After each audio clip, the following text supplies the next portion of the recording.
Now, this is why we're waiting for this price action to happen. Is the debasement currency is a real thing. This is the best asset we've ever been given.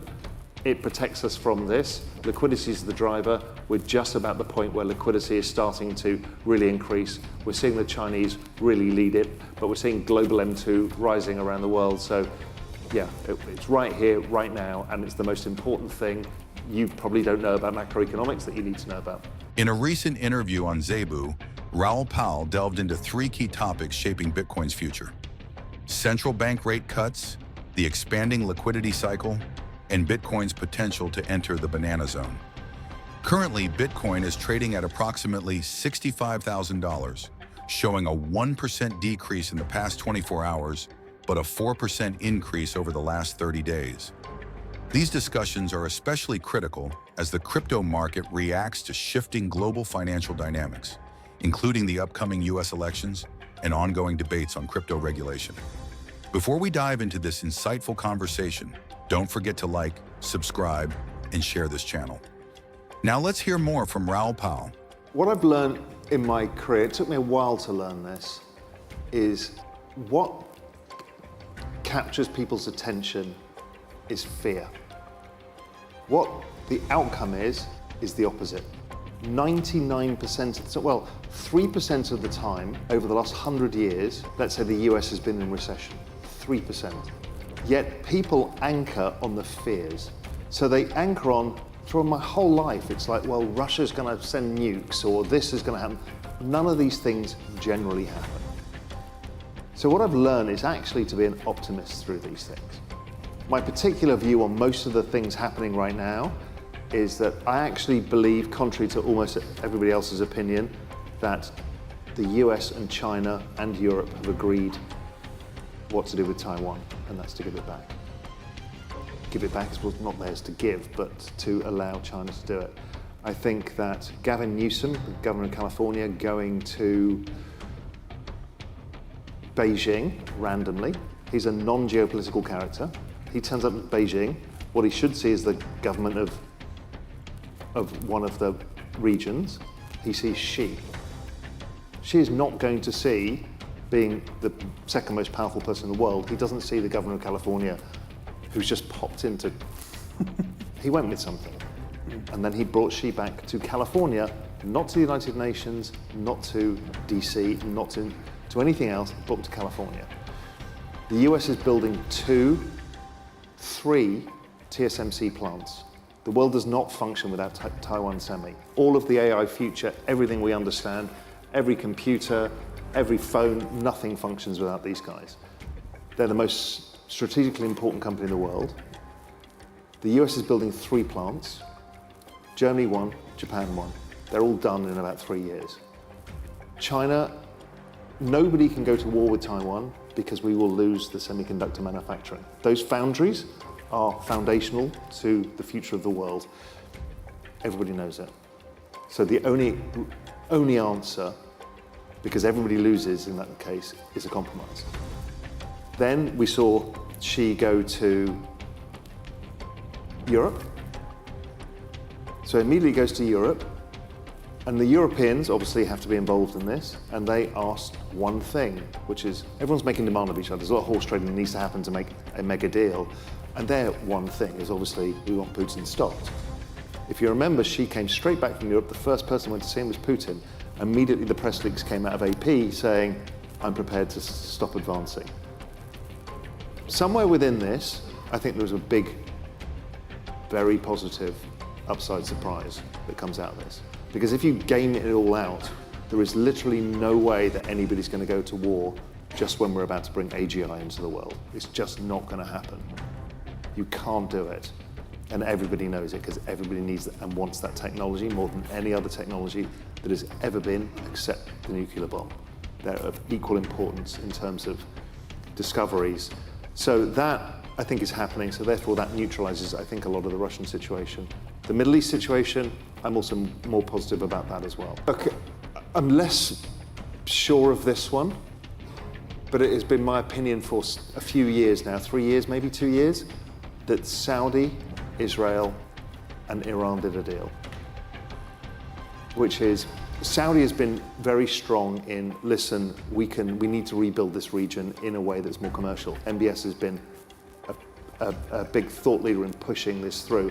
Obviously, Abu Dhabi and Dubai want this as well.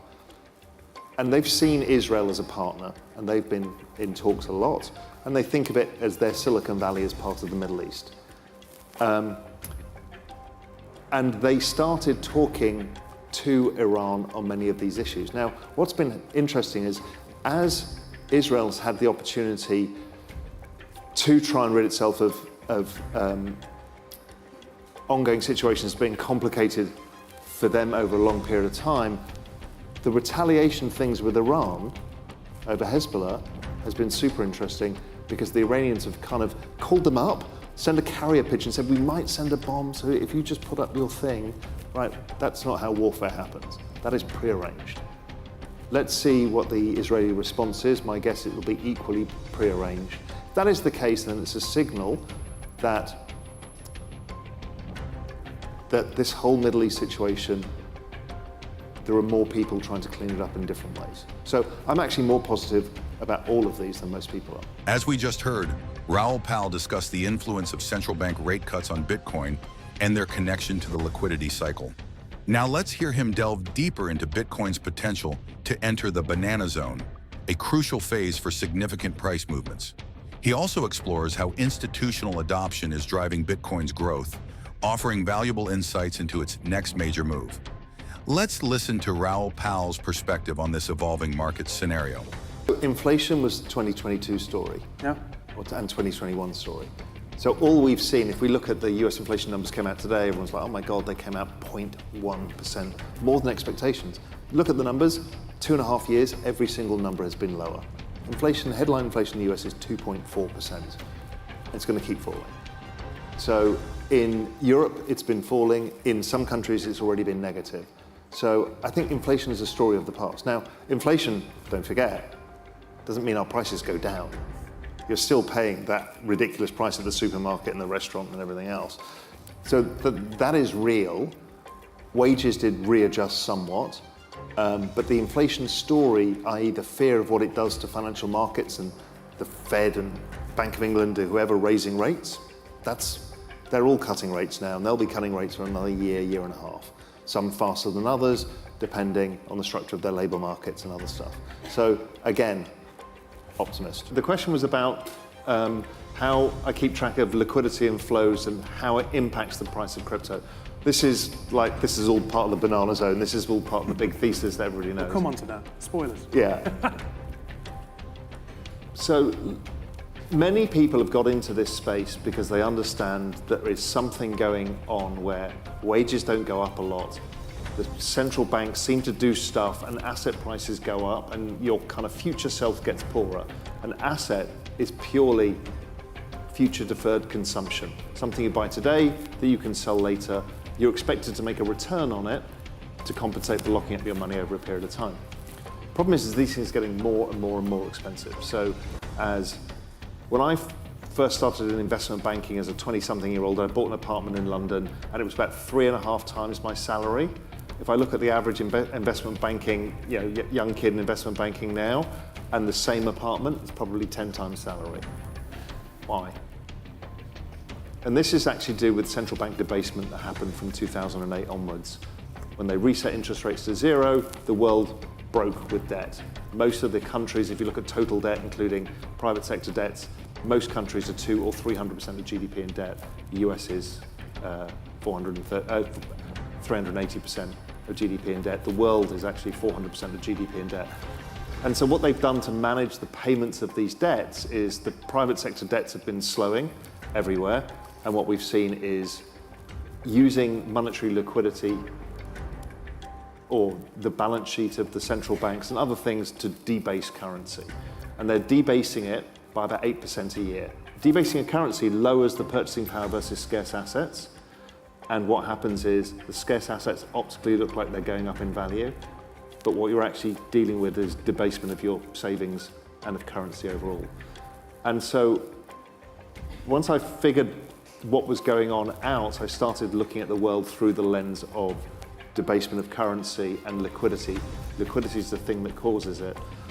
And so what I found is that, in answer to your question, liquidity, measurable liquidity that we have at my research service, Global Macro Investor, and is also found on Real Vision, is it explains 97.5% of the movement of the NASDAQ and explains 87% of the movement of Bitcoin and of all of crypto.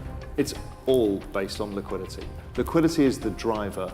Now, what we've got, why crypto outperforms, let's say, the S&P 500, which is also driven by liquidity. The S&P 500 basically just moves by the debasement rate, which is 8%, which is the hurdle rate you need to earn on your assets before you're even making, your future self is going to get wealthier. If not, you're not making money. And then we've got inflation at 2 or 3%. And what you're doing here is crypto is also a secular trend. It's the fastest adoption of any technology the world has ever seen. It's the highest performing asset class of all time in the shortest period of time. You know, Bitcoin's average return is 148% a year. That includes 80% drawdowns. So that we've got a secular trend and debasement of currency happening at the same time. Liquidity is driving it. So where are we now in the liquidity cycle? So what's interesting is liquidity is driven by the refinancing of government debts. The government debts are every 4 years. They reset them back in 2008. And we are at the point, and this is what the kind of macro summer and macro fall that I talk about, crypto summer, crypto fall, is the point that these debts need to get refinanced. In the US, we've got $10 trillion of debt needs to be refinanced. Now, interest rates are here. Trend rate of GDP growth that generates the income to pay the interest is here. They're gonna have to bring down interest rates. And they're gonna have to inject liquidity to finance all of these debts. And that usually means issuing more debt. So that process is the process of liquidity. We're right in the teeth of it now. This is where it starts. So we've seen, and it's not just the US, it's China, it's Japan, it's Europe, it's the UK, it's Canada, it's everybody. And they all do it at the same time, and the Chinese have gone first. The US have cut rates, everyone else has cut rates. So that liquidity phase, using forward-looking indicators, and I use financial conditions, which lead it by about 5 months, just say it's up only from here. To watch the full interview, check out the link in the description. Raoul Pal shares valuable insights into Bitcoin's future, the influence of central bank actions, and the potential for explosive growth in the crypto market.